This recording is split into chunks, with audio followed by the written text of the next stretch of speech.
Today, we will be demonstrating our final project, a Pokemon-themed battler game. The objective of the game is to beat as many opponents as possible. The menu screen displays 3 Pokemon you can choose from, utilizing the touchscreen peripheral. So here, our player picks Squirtle, so the opponent is the super effective opponent, Bulbasaur. Now that the game is started, the player must try to launch their attacks at the opponent while dodging the opponent's attacks. The user uses the PS2 joystick sampled by the ECE to move around their side of the screen while the opponent moves randomly. The user uses the left push button to launch an attack, which is fired at a velocity relative to the user's direction and the accelerometer, meaning that if I tilt the screen right, the attack will have a right component added to its velocity.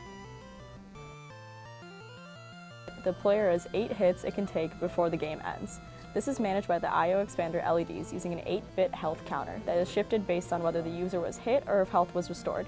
Speaking of health restoration, every 10 seconds or so, a Pokeball appears on the screen, and if the user taps it before it gets destroyed in the crossfire, it restores 1 health. The game ends when the user runs out of health.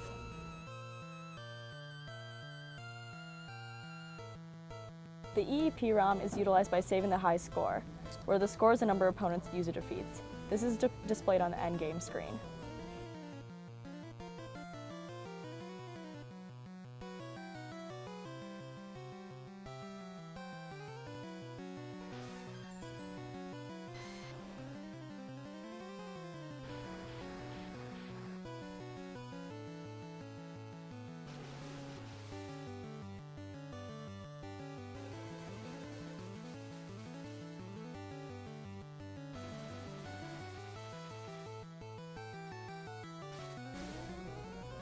Right, as you see, we have a new high score, which is replacing the EEPROM,